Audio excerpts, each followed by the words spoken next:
শ্রীমদ্ ভাগবত গীতা অনুবাদ স্বামী রামসুখ দাস পঞ্চম অধ্যায়ের দ্বিতীয় শ্লোক। সন্ন্যাস কর্মযোগশ্চ নিঃশ্রেয়স করাবুভৌ তয়স্তু কর্ম সন্ন্যাসাৎ কর্মযোগ বিশিষ্যতে। শ্রী ভগবান বললেন, সন্ন্যাস, সাংখ্যযোগ এবং কর্মযোগ দুই কল্যাণকারী, কিন্তু এই দুটির মধ্যে কর্মসন্ন্যাস বা সাংখ্যযোগ অপেক্ষা কর্মযোগই শ্রেষ্ঠ। ব্যাখ্যা: ভগবানের সিদ্ধান্ত অনুযায়ী সাংখ্যযোগ এবং কর্মযোগের পালন বর্ণ, আশ্রম এবং সম্প্রদায় নির্বিশেষে করতে পারে, কারণ তার এই সিদ্ধান্ত কোনো বিশেষ বর্ণ, আশ্রম বা সম্প্রদায়কে ধরে নয়। এই অধ্যায়ের প্রথম শ্লোকে অর্জুন কর্মত্যাগ করে বিধিপূর্বক জ্ঞানপ্রাপ্ত করার প্রচলিত প্রথাকে কর্মসন্ন্যাস নামে উল্লেখ করেছেন, কিন্তু ভগবানের সিদ্ধান্ত অনুযায়ী জ্ঞান প্রাপ্তির জন্য সাংখ্যযোগ পালন প্রত্যেক মানুষই স্বতন্ত্রভাবে করতে পারে এবং সেটি পালন করতে হলে কর্মকে স্বরূপতঃ ত্যাগ করার কোনো প্রয়োজন নেই। সেই জন্য ভগবান প্রচলিত মতের প্রতি শ্রদ্ধা জানিয়ে নিজ সিদ্ধান্ত অনুযায়ী অর্জুনের প্রশ্নের উত্তর দিয়েছেন। সন্ন্যাস, এই স্থানে সন্ন্যাস পদটির অর্থ সাংখ্যযোগ, কর্ম স্বরূপতঃ ত্যাগ করা নয়। অর্জুনের প্রশ্নের উত্তর দিতে গিয়ে ভগবান কর্মত্যাগ করে সন্ন্যাসের কথা না ভেবে কর্মের থেকে জ্ঞান প্রাপ্ত করার যে পথ সংখ্যাযোগে আছে সেটি জানাচ্ছেন। এই সাংখ্যযোগের দ্বারা মানুষ বর্ণ, আশ্রম, সম্প্রদায় নির্বিশেষে যে কোনো পরিস্থিতিতে স্বতন্ত্রভাবে জ্ঞান প্রাপ্ত করতে পারে, অর্থাৎ নিজ কল্যাণ লাভ করতে সক্ষম হয়। সাংখ্যযোগের সাধনায় বিচার এবং বিবেকের প্রাধান্য থাকে। বিবেচনাপূর্বক তীব্র বৈরাগ্য ব্যতি রেখে এর সাধন সফল হয় না। এর সাধনায় জগতের পৃথক স্বাতন্ত্র্য দূরীভূত হয়ে একমাত্র পরমাত্মা তত্ত্বের উপর লক্ষ্য থাকে। জগতের প্রতি আসক্তি দূর না হলে জগতের স্বতন্ত্র সত্তার প্রভাব দূর হওয়া অত্যন্ত কঠিন। সেই জন্য ভগবান বলেছেন যে দেহাভিমানী ব্যক্তিদের পক্ষে এই সাধন অত্যন্ত ক্লেশদায়ক। এই অধ্যায়ের ষষ্ঠ শ্লোকেও ভগবান বলেছেন যে কর্মযোগের সাধন ছাড়া সন্ন্যাসের সাধন পালন করা কঠিন, কারণ সংসার থেকে আসক্তি মুক্ত হতে কর্মযোগই একটি সহজ পথ। কর্মযোগশ্চ, মনুষ্য জাতির মাত্রেরই কর্মের প্রতি আসক্তি অনাদিকাল থেকে চলে আসছে। সেটির নিবৃত্তির জন্যই কর্মে প্রবৃত্ত হওয়া আবশ্যক, কিন্তু এই কর্ম কোনো ভাব এবং উদ্দেশ্য নিয়ে কিভাবে করা যায় এবং কি করলে অনুরাগ বিরাগে পরিণত হয়, সেই কর্তব্য কর্ম করার কৌশলকেই কর্মযোগ বলা হয়। কাজটি ছোট না বড়, কর্মযোগে সেইটি লক্ষ্য করা হয় না। কর্তব্য কর্ম হিসাবে যেটি এসে পড়ে সেটি নিষ্কামভাবে অপরের হিতার্থে করা উচিত। কর্ম থেকে সম্বন্ধ ছেদ করার জন্য প্রয়োজন হলো নিজের জন্য কোনো কর্ম না করা। নিজের জন্য কর্ম না করার অর্থ হলোই যে বিনিময়ে কিছু পাওয়ার আশা না করা। যতক্ষণ পর্যন্ত নিজের কিছু পাওয়ার আকাঙ্ক্ষা থাকে ততক্ষণ কর্মের সঙ্গে সম্বন্ধ বজায় থাকে। নিঃশ্রেয়স করাবুভৌ। অর্জুন প্রশ্ন করেছিলেন যে সাংখ্যযোগ এবং কর্মযোগ উভয়ের মধ্যে কোনটি নিশ্চিতরূপে কল্যাণকারী। উত্তরে ভগবান বলেছেন, হে অর্জুন, এই উভয় সাধন দ্বারাই নিশ্চিতরূপে কল্যাণ হয়, কারণ উভয় পথই সমতা প্রাপ্তির উপায়। এই অধ্যায়ের চতুর্থ এবং পঞ্চম শ্লোকেও ভগবান এই কথাটি সমর্থন করেছেন। ত্রয়োদশ অধ্যায়ের 24তম শ্লোকেও ভগবান সাংখ্যযোগ এবং কর্মযোগ এই দুটি দ্বারা পরমাত্মা তত্ত্ব অনুভব করার কথা বলেছেন। সেই জন্য এই উভয় পথই পরমাত্মা প্রাপ্তির পৃথক সাধন প্রণালী। ত্রয়স্তু কর্মসংন্যাসাৎ। এক সাংখ্যযোগেরও দুটি বিভাগ আছে। প্রথমটি চতুর্থ অধ্যায়ের 34তম শ্লোকে বিস্তৃত সাংখ্যযোগ, যাতে কর্ম স্বরূপতঃ ত্যাগ করার কথা বলা হয়েছে, এবং পরেরটি দ্বিতীয় অধ্যায়ের 11 থেকে 30তম শ্লোক পর্যন্ত বিস্তৃত সাংখ্যযোগ, যাতে কর্মকে স্বরূপতঃ ত্যাগ করার কথা বলা হয়নি। এখানে কর্ম সন্ন্যাসং পদ উভয় প্রকারে সাংখ্যযোগেরই বাচক। কর্মযোগ বিশিষ্যতে, আগের শ্লোকে ভগবান এই পদটি ব্যাখ্যা করতে গিয়ে বলেছেন যে কর্মযোগীকে নিত্য সন্ন্যাসী মনে করা উচিত, কারণ সে অনায়াসে সংসার বন্ধন থেকে মুক্ত হয়। আবার ষষ্ঠ শ্লোকে ভগবান বলেছেন যে কর্মযোগ ব্যতি রেখে সাংখ্যযোগের সাধন হওয়া কঠিন এবং কর্মযোগী অতি শীঘ্র ব্রহ্মপ্রাপ্তি লাভ করতে সক্ষম হয়। অর্থাৎ সাংখ্যযোগে কর্মযোগেরও প্রয়োজন হয়, কিন্তু কর্মযোগে সাংখ্যযোগের প্রয়োজনীয়তা নেই। সেই জন্য দুটি সাধন কল্যাণকারী হওয়া সত্ত্বেও ভগবান কর্মযোগকে শ্রেষ্ঠ বলেছেন। কর্মযোগী লোক সংগ্রহের জন্য কর্ম করেন। লোক সংগ্রহমেবাপি সংগপস্যন কর্তুমর্হসি।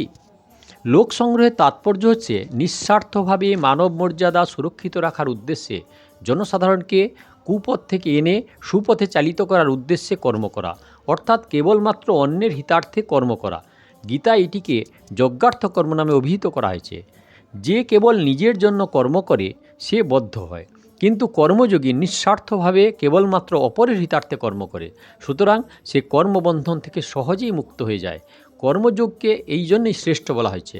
যে কোনো পরিস্থিতিতে যে কোনো ব্যক্তি কর্মযোগের সাধন করতে পারে, তা সে ব্যক্তি যে কোনো বর্ণ, আশ্রম বা সম্প্রদায়ের হোক না কেন। কিন্তু অর্জুন যে কর্মসন্ন্যাসের কথা বলেছেন তা কেবল এক বিশেষ পরিস্থিতিতেই করা সম্ভব, কারণ তত্ত্বদর্শী মহাপুরুষের সাক্ষাৎ লাভ করা, তার প্রতি শ্রদ্ধা জানানো এবং তার নিকটে বাস করা সকল মানুষের পক্ষে এরূপ পরিস্থিতি লাভ করা সম্ভব নয়। সুতরাং প্রচলিত রীতির সাংখ্যযোগের সাধন একটি বিশেষ পরিস্থিতিতেই সাধ্য হয়, কিন্তু কর্মযোগের সাধন যে কোনো পরিস্থিতিতে এবং যে কোনো ব্যক্তিতেই সাধ্য হয়। সেই জন্য কর্মযোগ শ্রেষ্ঠ। প্রাপ্ত পরিস্থিতির সদুপযোগ করাকেই কর্মযোগ বলা হয়। যুদ্ধের মতো ঘোরালো পরিস্থিতিতেও কর্মযোগের পালন করা যায়। যে কোনো ব্যক্তি যে কোনো পরিস্থিতিতে কর্মযোগ পালন করতে অসমর্থ বা পরাধীন হয় না, কারণ কর্মযোগে কোনো কিছু লাভের আশা পরিত্যাগ করতে হয়। কোনো কিছু প্রাপ্তির আকাঙ্ক্ষা থাকলেই কর্তব্য কর্মে অসমর্থতা এবং পরাধীনতা অনুভূত হয়। কর্তৃত্ব এবং ভোক্তৃত্ব নিয়েই জগৎ সংসার। সাংখ্যযোগী এবং কর্মযোগী উভয়কেই সংসার থেকে সম্পর্ক ছেদন করতে হয়। তাই উভয় যোগীরই কর্তৃত্ব এবং ভোক্তৃত্ব এই দুই ক্ষেত্রে আসক্তি তুলে নেওয়ার প্রয়োজনীয়তা থাকে।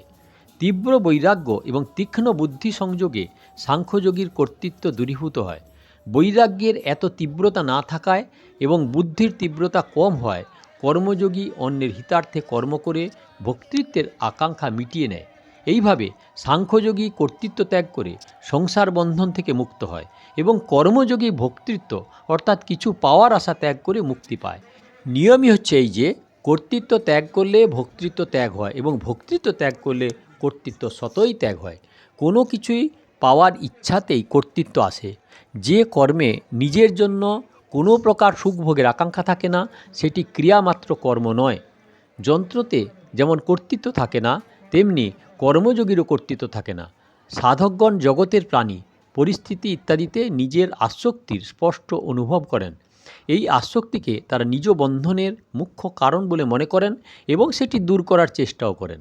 এই আসক্তি দূর করার জন্য কর্মযোগী কোনো প্রাণী বা পদার্থকেই নিজের বলে মনে করেন না, নিজের জন্য কিছু করেন না বা নিজের জন্য কোনো আকাঙ্ক্ষা রাখেন না।